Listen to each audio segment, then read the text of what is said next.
অতীতের সব রেকর্ড ভাঙল 2024-এর বন্যা।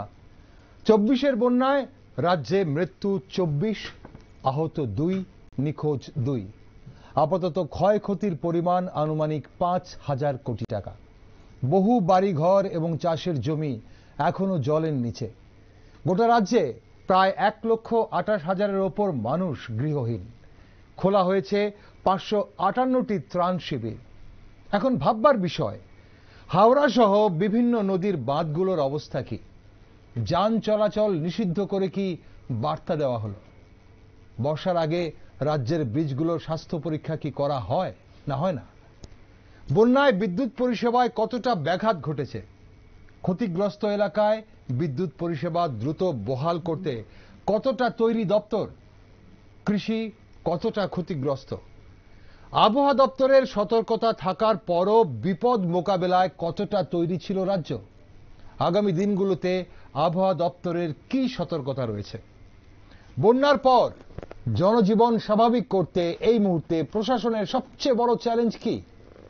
বিপদের এই সময় রাজ্যবাসীর পাশে কে দাঁড়ালো? কি পরিস্থিতি ত্রাণ শিবিরগুলোর?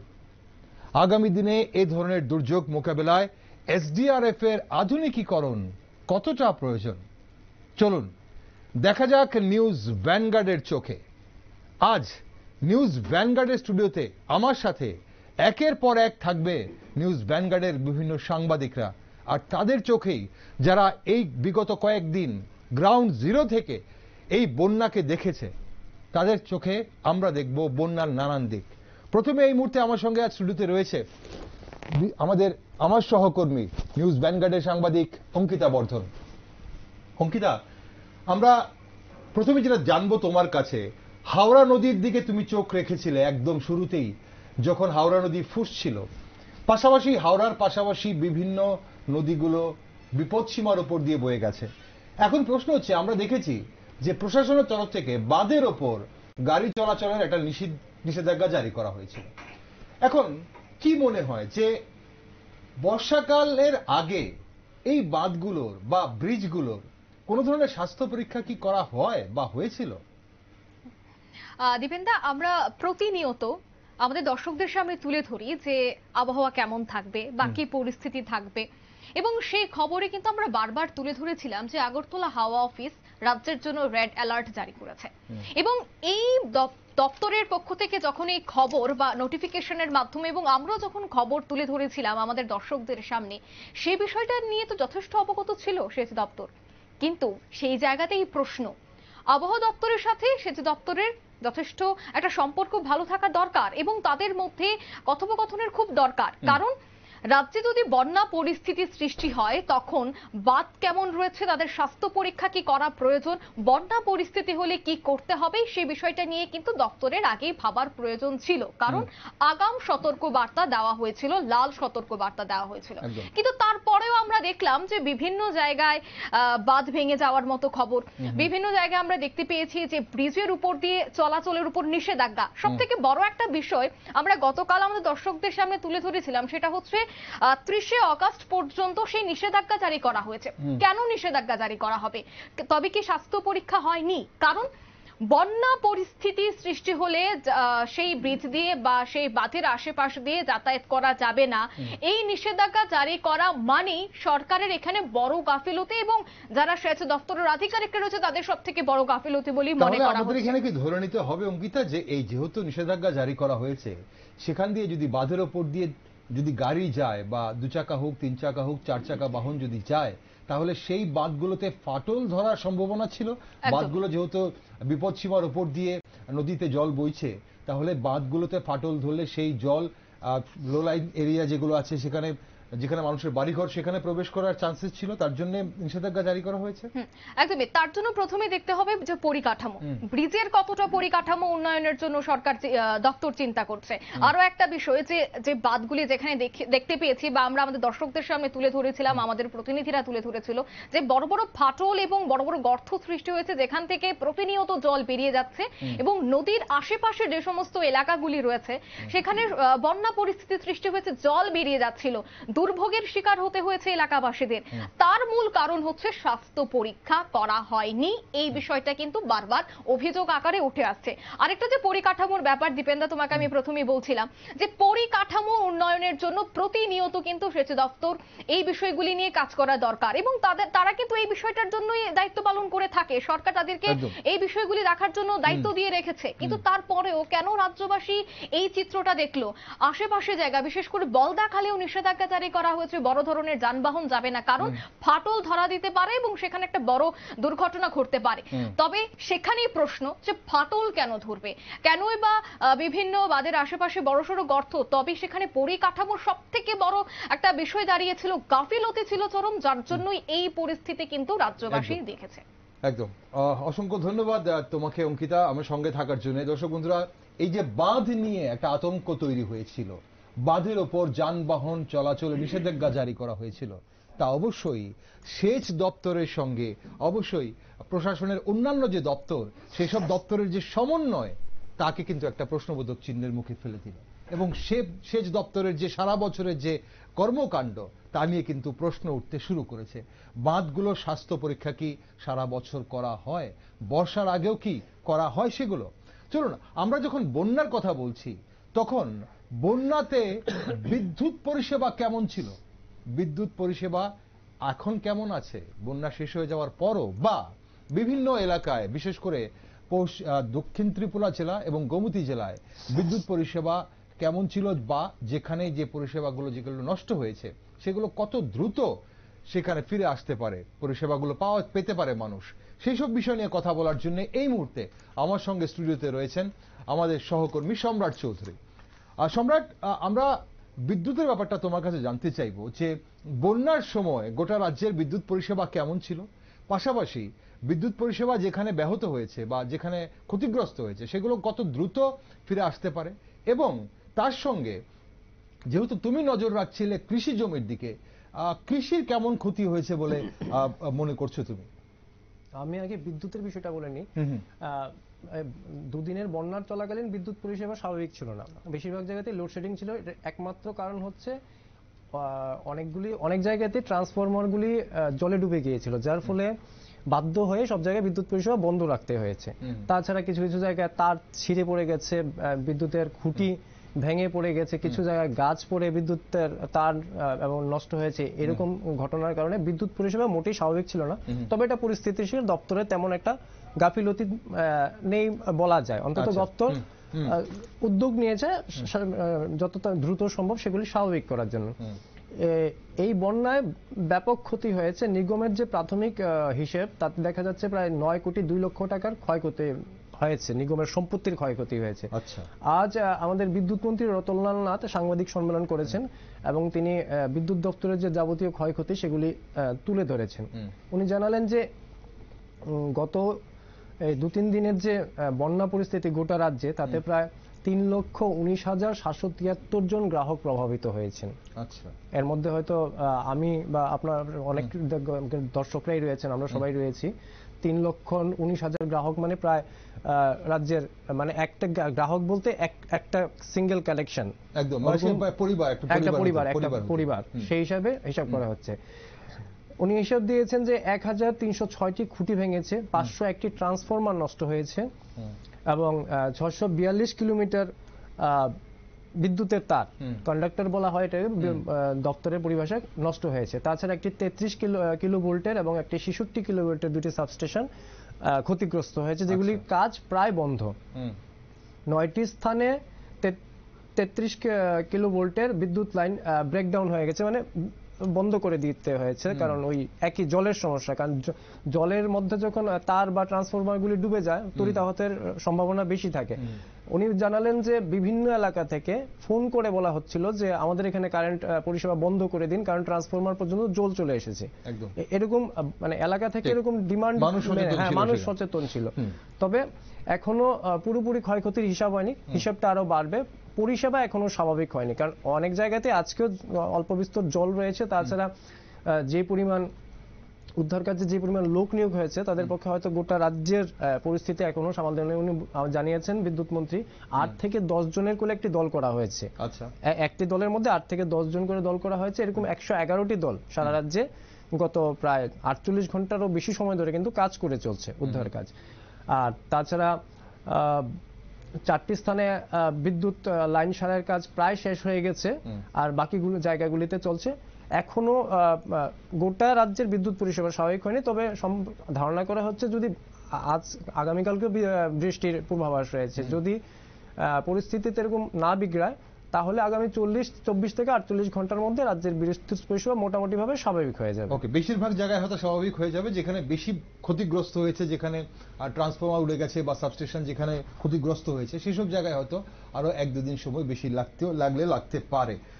সম্রাট, আমরা একটু যদি কৃষি জমির দিকে দেখি, রাজ্যে মোটামুটি যে কৃষি জমি ছিল, ধান জমি থেকে শুরু করে বিভিন্ন শাকসবজির সময়, এই মুহূর্তে আপাত দৃষ্টিতে যেটা মনে হচ্ছে যে গোটা রাজ্যই তো জলের তলায়, তাহলে তো কৃষির ব্যাপক ক্ষতি হয়েছে বলে মনে হচ্ছে। কৃষিতে ব্যাপক ক্ষতি হয়েছে, বিশেষ করে এখন আমন ধানের মরশুম চলছে, আমন ধানের প্রচুর ক্ষয়ক্ষতি হয়েছে। এখনো পুরোপুরি ক্ষয়ক্ষতি হিসেব তোলা সম্ভব হয়নি, কারণ জনবসতি এলাকাগুলি থেকে জল সরে গেলেও ধান জমিটা যেহেতু একটু নিচু এলাকাতে চাষ হয়ে থাকে, ধান জমি থেকে কিন্তু এখনো জল নামেনি, মানে সরে যায়নি।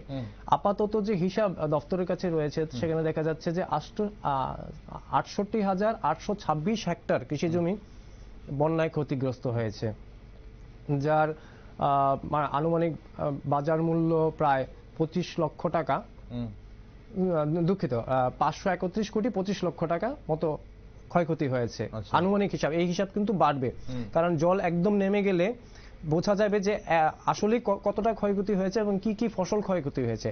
ধান কতটা ক্ষয়ক্ষতি, ধানের পুরোপুরি ক্ষয়ক্ষতি নাও হতে পারে, কিন্তু ফসল কিন্তু পুরোপুরি মার যাবে। ফসল যেগুলি আছে সবজি বা অন্যান্য ফসল পুরোপুরি মার যাবে। ওকে, হিসাবটা কত বললে? 531 কোটি 25 লক্ষ টাকা, 25 লক্ষ টাকা সরাসরি ভাবে ক্ষতিগ্রস্ত হয়েছেন 1,41,406 জন কৃষক, সরাসরি ভাবে ওরা ক্ষতিগ্রস্ত। তাছাড়া আমন ধানের সঙ্গে জুমের যে চাষাবাদ সেটাও কম বেশি ক্ষতিগ্রস্ত। এই বছর ভালো কিছু জুম চাষ হয়েছিল, যেহেতু এই বছর বর্ষাটা খুব নিয়মিত ছিল, এবং মানে কৃষির দৃষ্টিভঙ্গিতে দেখলে এই বছরে এই ভারী বর্ষণের আগে পর্যন্ত যে স্বাভাবিক বর্ষণ ছিল সেটা খুব মানে অনুকূল ছিল কৃষির জন্য, ফলে উৎপাদনও ভালো হয়েছে। কিন্তু এই বন্যায় গোটাটাই মার গেছে, প্রচুর ক্ষয়ক্ষতি যেটা হয়েছে। এখনো ক্ষয়ক্ষতি পুরোপুরি হিসাব হয়নি, কারণ জল পুরোপুরি নেমে গেলে তারপরেই বোঝা যাবে। তাছাড়া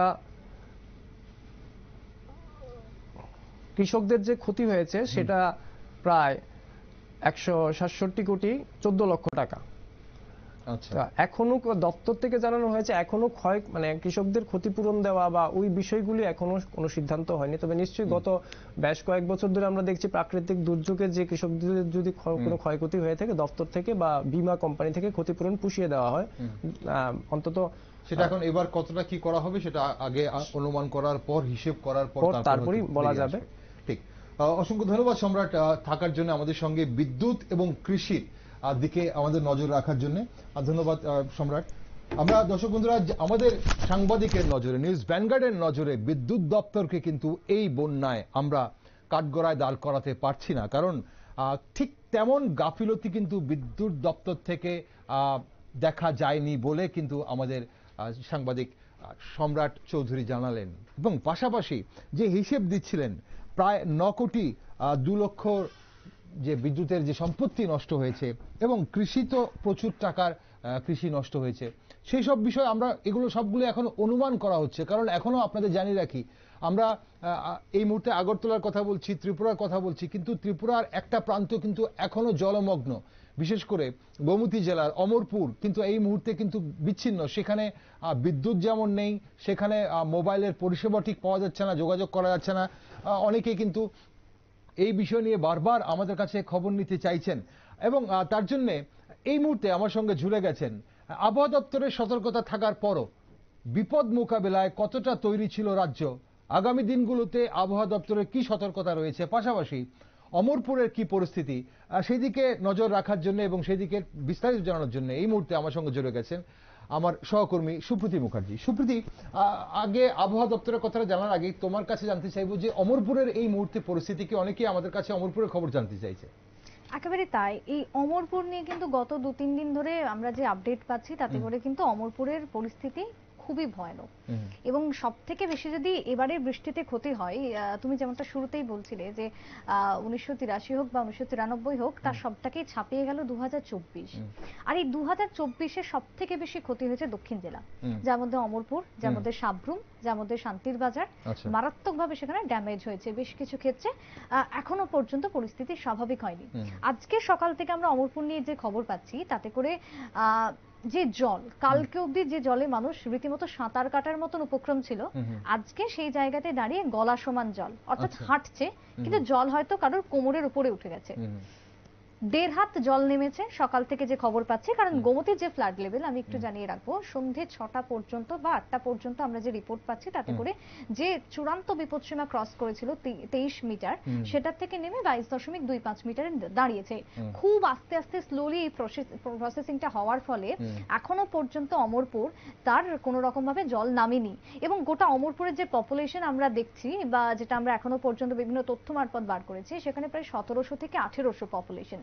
আর সেই পপুলেশনের মধ্যে আমি ওভারঅল বলছি, একটা অ্যাপ্রক্স বলছি, সেখান থেকে যদি আমি 100 বাদ দিই, 100 জনকে, হাতে গোনা 100 জনকে বাদ দিই, বাকি সব পপুলেশন কিন্তু এই মুহূর্তে শরণার্থী শিবিরে আশ্রিত রয়েছেন।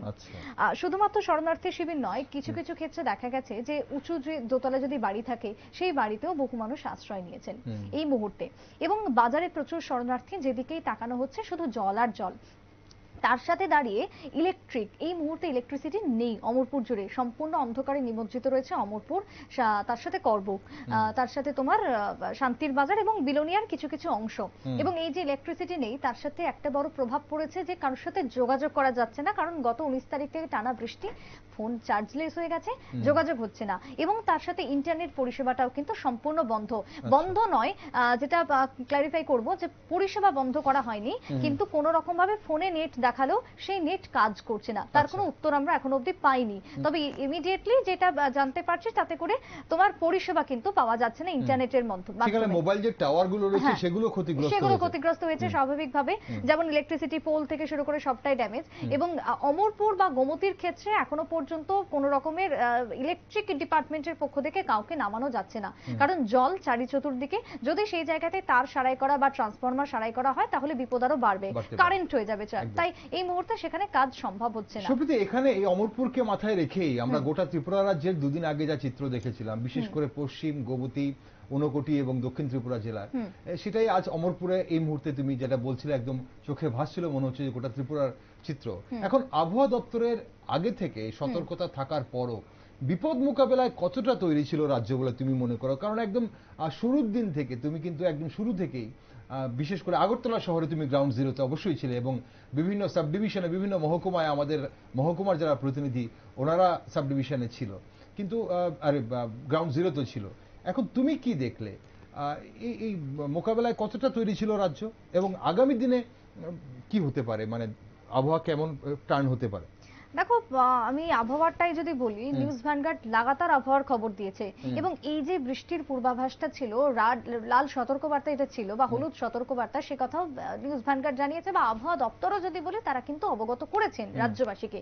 কিন্তু তারপরও আমরা গ্রাউন্ড জিরো থেকে যে খবর উঠে আসছে তাতে করে প্রশাসনের ভূমিকা কিন্তু যথেষ্ট নিন্দনীয়।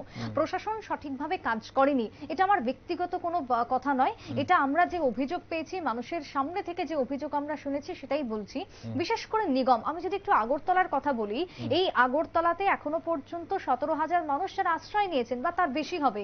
এবং এই আগরতলাতেই যদি আমরা দেখি, সেখানেও কিন্তু যে পরিস্থিতি, তাতে করে নিগমের যে ভূমিকা সেটাকে বড়সড় প্রশ্নের মুখে। কারণ যখন 20 তারিখে আমরা যখন রাস্তায় নেমেছি তখন দেখতে পাচ্ছি যে নিগমের পক্ষ থেকে তারা ড্রেন পরিষ্কার করছে কোমর সমান জলে। আদৌ কি সেটা সম্ভব? এতদিন কোথায় ছিলেন? আবহাওয়া দপ্তর যেরকম লাগাতার ভাবে জানিয়ে এসেছে যে পূর্বাভাস রয়েছে, আগামী দিনেও থাকছে, তাহলে এতদিন কেন সেই ভূমিকা নেওয়া হয়নি? বা এই যে ডেইলি বেসিসে যেটা রুটিন, যদি আমরা বলি রুটিন মাফিক যদি শহরকে পরিষ্কার রাখতে নিগম ভূমিকা নিত, এই যে স্মার্ট সিটি, সেই স্মার্ট সিটিটা আদৌ কি তাহলে রয়েছে আজকে, নাকি এটা শুধু একটা নাম, শুধু একটা গালভারি নাম?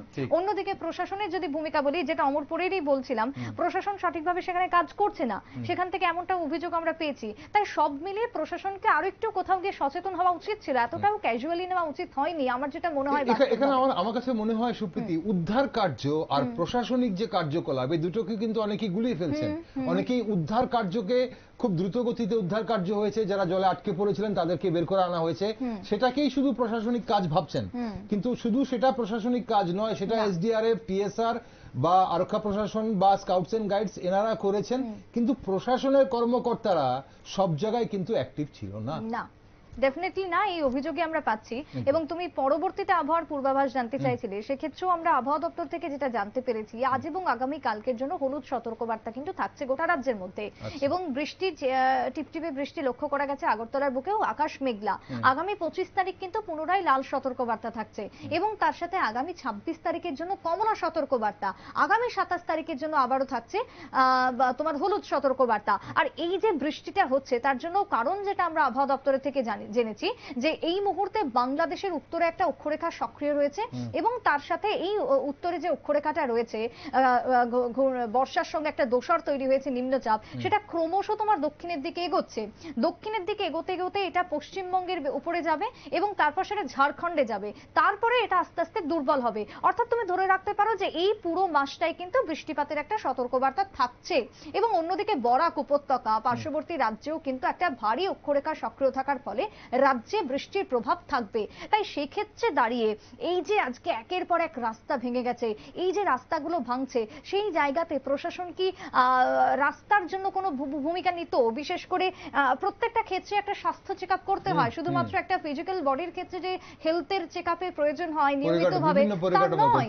রাস্তাঘাট থেকে শুরু করে ব্রিজ, তারও একটা পরিকাঠামো রয়েছে, তারও চিকিৎসার প্রয়োজন রয়েছে।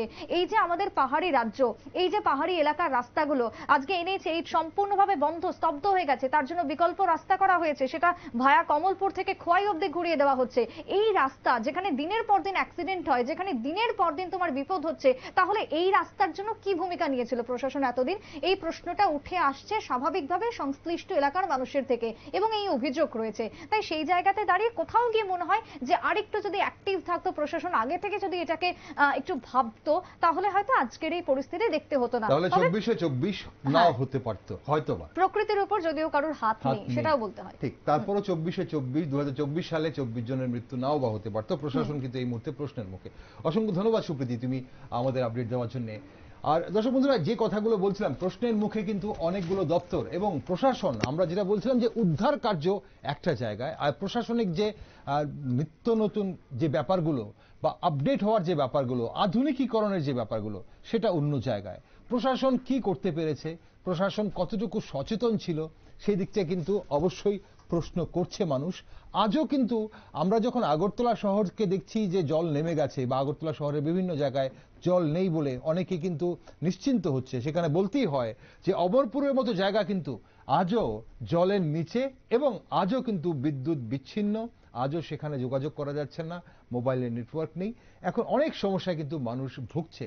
প্রায় 1,28,000 মানুষ ত্রাণ শিবিরে রয়েছে। বুঝতেই পারছেন, 17,000-এর উপর বেশি মানুষ শুধু আগরতলা শহরে ত্রাণ শিবিরে রয়েছেন। তাদের মধ্যে সবাই দুর্বল অংশের নাগরিক নয়, অনেকে কিন্তু বিপদে পড়ে আজ ত্রাণ শিবিরে রয়েছেন। তাদের কি পরিস্থিতি এখন? বিপদের এই সময় রাজ্যবাসীর পাশে কে দাঁড়ালো, কি পরিস্থিতি ত্রাণ শিবিরগুলোর, চলুন আমরা জানবো। আমার সঙ্গে এই মুহূর্তে আমার সহকর্মী সুমন্ত ব্যানার্জি রয়েছে। সুমন্ত, গ্রাউন্ড জিরো থেকে আগরতলা শহরের জলে নেমে তুমি মানুষের পাশে দাঁড়িয়েছিলে এবং মানুষের সেই খবর মানুষের কাছে পৌঁছে দিয়েছো। এখন প্রশ্ন হচ্ছে, কি দেখা গেছে বিপদের এই সময় রাজ্যবাসীর পাশে কে দাঁড়িয়েছে? দেখো, একেবারে পরিষ্কার যে ছবি আমরা বারবার প্রতিদিন তুলে ধরেছি আমাদের দর্শকদের সামনে, সেটা কখনো ফেসবুক লাইভের মাধ্যমে, কখনো বা আমাদের টেলিভিশনের মাধ্যমে।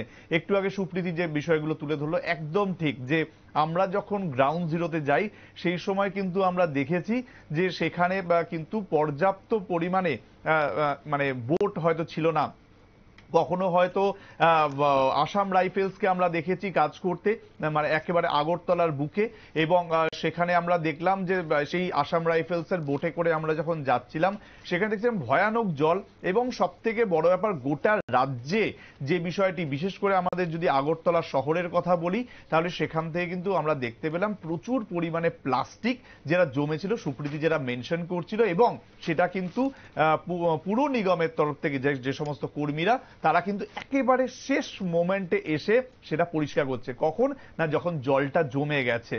যদি আমরা মোটরের কথা বলি, মোটর কিন্তু পূর্ব থানার সামনে একেবারে বিকল ছিল। আমি তোমাকে লেটেস্ট আপডেট দিচ্ছি গতকালের, যে কারণেও কিন্তু ওখানে জল জমেছিল এবং সেটা কিন্তু আমাদের ক্যামেরায় বন্দী হয়েছে।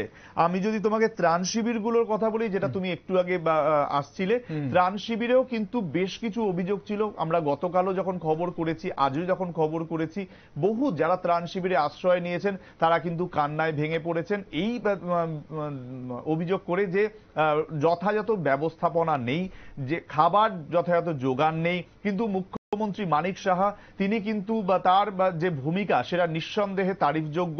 গোটা রাজ্য তিনি চষে বেরিয়েছেন। গতকাল আমরা দেখেছিলাম আইটি ভবন থেকে তিনি গোটা রাজ্যের বিভিন্ন ত্রাণ শিবিরগুলো হোক, বন্যা পরিস্থিতির সমস্ত খবর রেখেছিলেন, এবং সেখান থেকে তারপরে তিনি বিভিন্ন ত্রাণ শিবির পরিদর্শন করেন। তিনি একেবারে জলের মধ্যে নেমে বিভিন্ন মানুষের সঙ্গে কথা বলেন।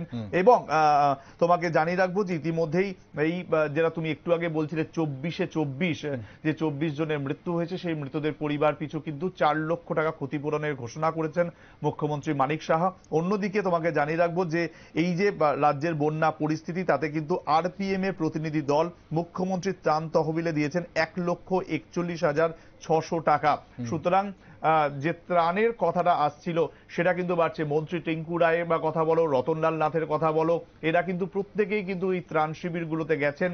বিজেপির রাজ্য সভাপতি রাজীব ভট্টাচার্য তিনি গেছেন, এবং এই সময়টা যাতে কোনো রকম ভাবে রাজনীতি না করা হয় এবং কোনো রকম গুজবে যেন কান না দেওয়া হয়, সেই বিষয়টি কিন্তু মন্ত্রী রতনলাল নাথ বলো, টিঙ্কু রায় বলো, মুখ্যমন্ত্রী বলো, প্রত্যেকেই কিন্তু এক বাক্যে বলেছেন, এবং এই বিষয়টি কিন্তু তারা জোর দিয়েছেন। একদম, অসংখ্য ধন্যবাদ সুমন্ত। অবশ্যই যারা এই মুহূর্তে বিপন্ন মানুষের পাশে সবাই দাঁড়িয়েছে, শুধু প্রশাসন নয়, শুধু রাজনৈতিক দল নয়, আমরা দেখতে পাচ্ছি বিভিন্ন এনজিও থেকে, বিভিন্ন ক্লাব থেকে, এবং বিভিন্ন স্তরের ব্যক্তিগত স্তরেও কিন্তু মানুষ, সাংবাদিকরা বিভিন্নভাবে কিন্তু তারা কিন্তু মানুষের পাশে দাঁড়ানোর চেষ্টা করছে।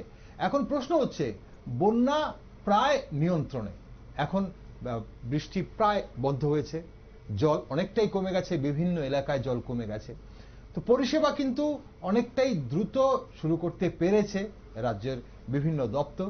কিন্তু এখন প্রশ্ন হচ্ছে, বন্যার পর জনজীবন স্বাভাবিক করতে এই মুহূর্তে প্রশাসনের সবচেয়ে বড় চ্যালেঞ্জ কি মনে করা হচ্ছে, সেটা অবশ্যই ভালো বলতে পারবেন, কারণ কিছুক্ষণ আগে যে সাংবাদিক সম্মেলন ছিলেন সেখানে কিন্তু আমাদের প্রতিনিধি, আমার সহকর্মী শুভেন্দু ছিল, শুভেন্দু সরকার এই মুহূর্তে আমার সঙ্গে রয়েছেন। শুভেন্দু, আমরা কিছুক্ষণ আগে যে কথাগুলো বলছিলাম, কিন্তু এই মুহূর্তে তোমার কাছে আরেকবার জানতে চাইবো যে সবচেয়ে বড় চ্যালেঞ্জ এই মুহূর্তে জনজীবন স্বাভাবিক করতে গেলে কি মনে হয়, সেটা কি, এবং সেটা প্রশাসন কতটুকু করতে পারবে বলে তোমার মনে হচ্ছে?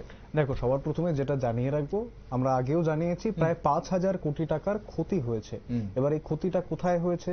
বিভিন্ন ইনফ্রাস্ট্রাকচার, বিভিন্ন রোড, রাস্তাগুলো মেরামত সরকারের দায়িত্ব, পিডব্লিউডির দায়িত্ব, এবং সেই দায়িত্ব তারা পালন করবেন, তারা রাস্তা মেরামত করবেন, তেমনটা কিন্তু তারা জানিয়েছেন। 2-3 দিনের মধ্যে রাস্তা স্বাভাবিক হবে।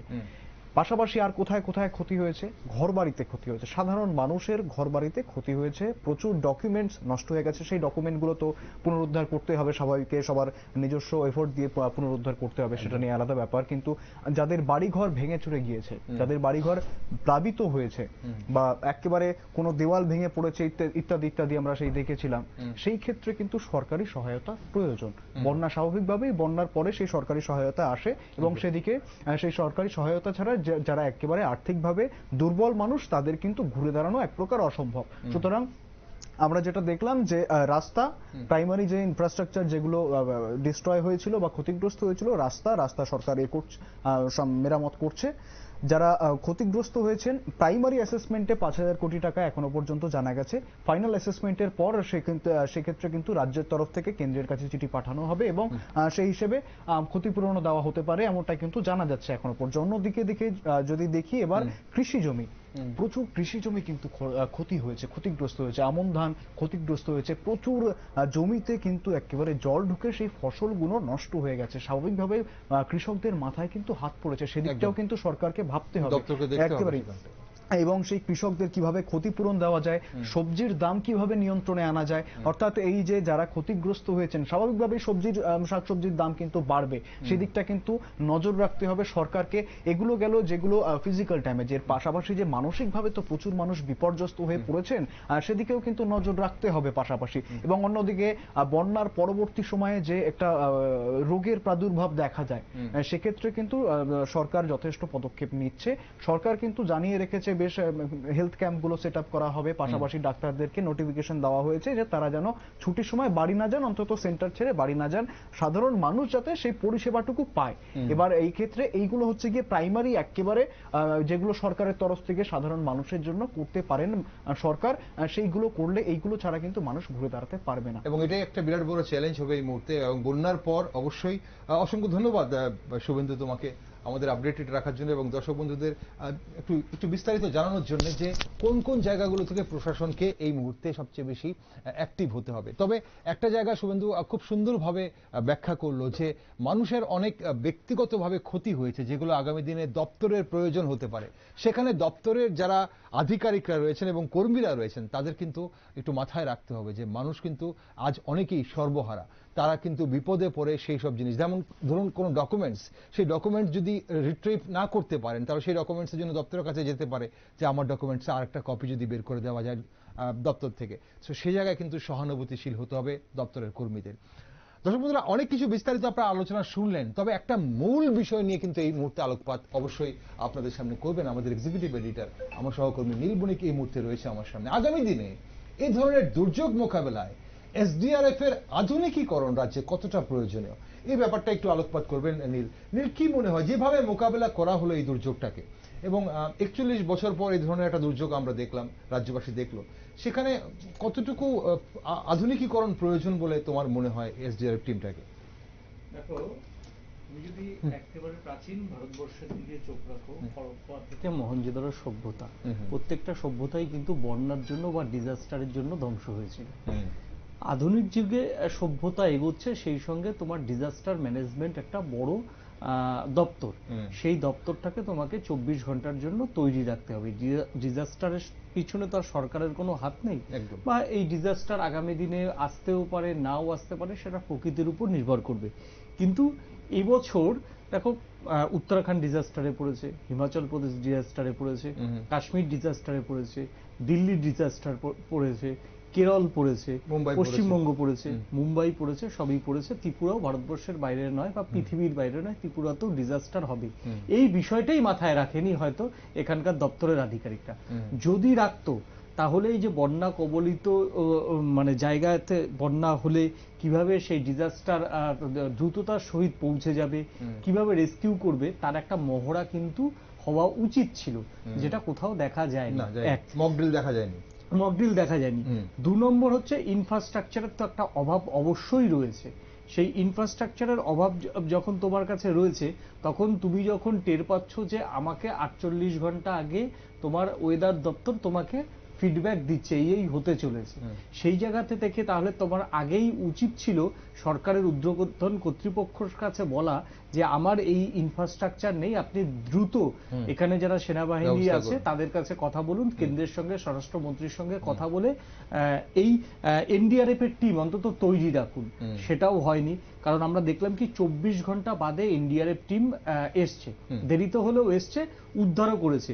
কিন্তু তুমি যদি পরিসংখ্যান দেখো, প্রথম দিকে আমাদের এখানে যে যারা রাজ্যের যারা কর্মী রয়েছে ডিজাস্টার ম্যানেজমেন্টে আর এনডিআরএফ, দুটোর অ্যাক্টিভিটিস যদি দেখো তাহলে বুঝতে পারবে যে এনডিআরএফ আসার 6 ঘন্টার মধ্যেই কিন্তু গেম চেঞ্জ হয়ে গেল, কিন্তু যখন রাজ্যের কাছে রইল, রাজ্য সেই গেমটাকে চেঞ্জ করতে পারলো না। তাহলে দুটো বাহিনীর মধ্যে পেশাদারিত্বর কিন্তু একটা চরম অব্যবস্থার ছবি কার্যত আমরা এই বন্যাতে দেখলাম। এবং এই বন্যা থেকেই কিন্তু সরকার শিক্ষা নিতে পারে। দেখো, একটা অভিজ্ঞতা না হলে সবটা তো বোঝা যায় না।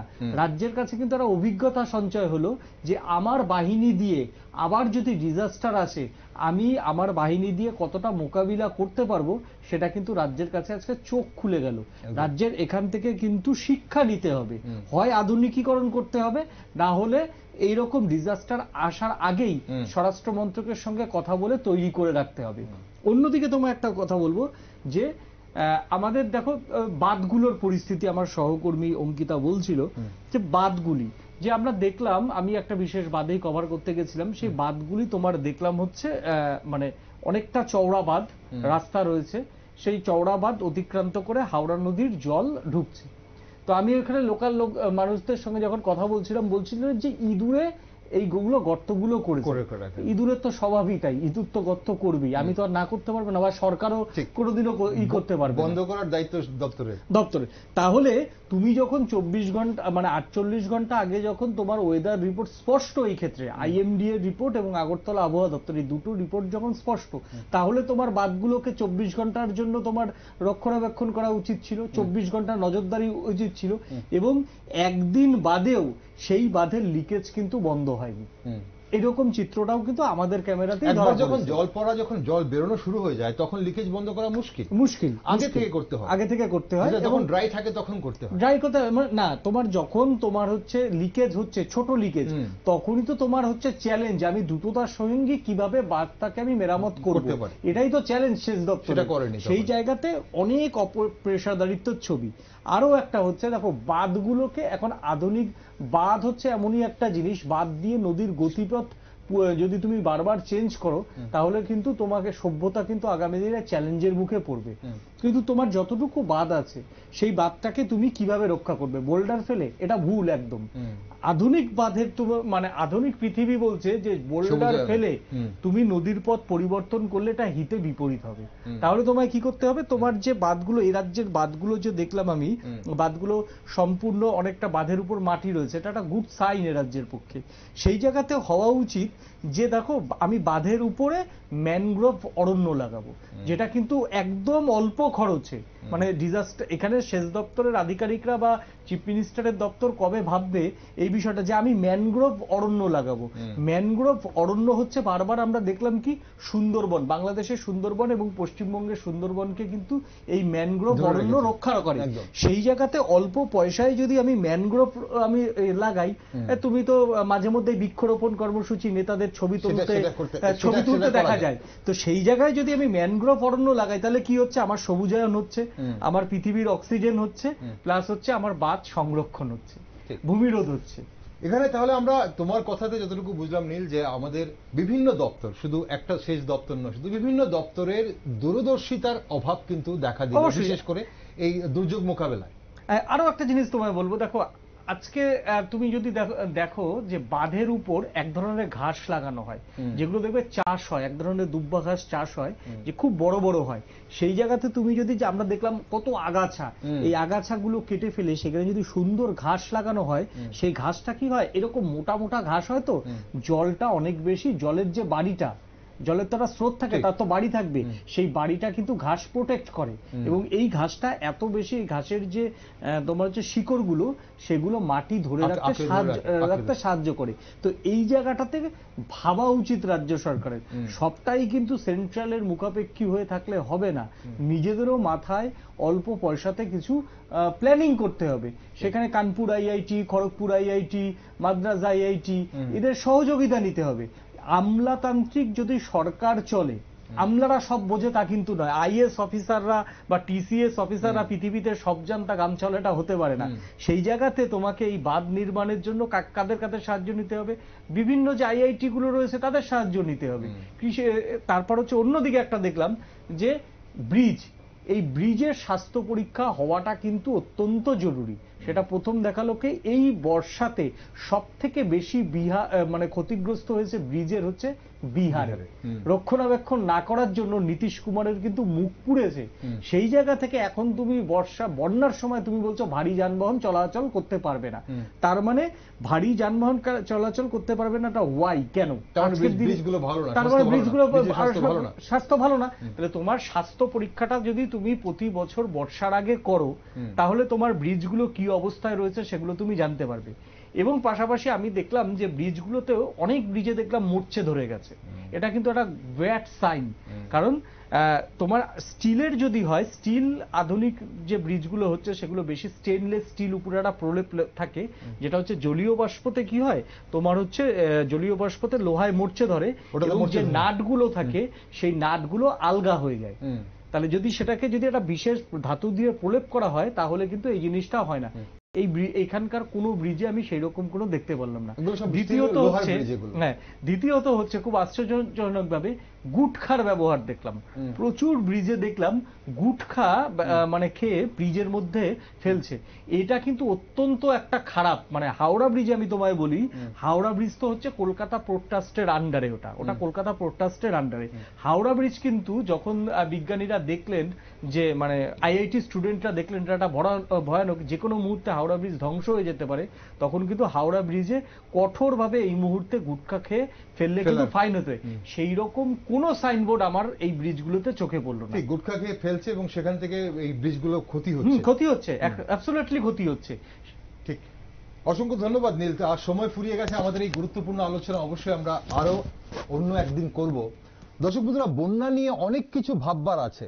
বন্যায় শুধু জল জমলো, উদ্ধার কাজ হলো এবং মানুষকে ত্রাণ শিবিরে নিয়ে পৌঁছে দেওয়া হলো, ব্যাপারটা এমন নয়। যেমনটা আমাদের এক্সিকিউটিভ এডিটর নীল বণিক বলছিলেন যে দূরদর্শিতার অভাব রয়েছে বিভিন্ন দপ্তরের, সেচ দপ্তর থেকে শুরু করে বিভিন্ন দপ্তরের দূরদর্শিতার অভাবে কিন্তু এই মোকাবেলায়, বিপদ মোকাবেলায় আমরা কিন্তু অনেকটাই পিছিয়ে যাচ্ছি। কতটা আধুনিক করা হচ্ছে এসডিআরএফ কে, এবং সেটাই কিন্তু এবার এনডিআরএফ আসার পর আমরা বুঝতে পেরেছি। এসডিআরএফ 2-3 দিন ধরে যেটা করছিলেন, এনডিআরএফ কিছুক্ষণের মধ্যে কিন্তু চিত্রটা পাল্টে দিয়েছিলেন, এমনটাই বলছিলেন আমাদের এক্সিকিউটিভ এডিটর নীল বণিক। চলুন এইভাবেই কিন্তু বন্যার দিকে আমরা যখন নজর রেখেছি, বন্যার নানান দিক নিয়ে আলোচনা করব, যাতে দপ্তরের শীত ঘুম ভাঙে এবং আগামী দিনে এমন ধরনের বিপদ যখন আসে তখন একসঙ্গে মোকাবেলা করা যায়। তাই আপনার সঙ্গে থাকুন, দেখতে থাকুন নিউজ ভ্যানগার্ড।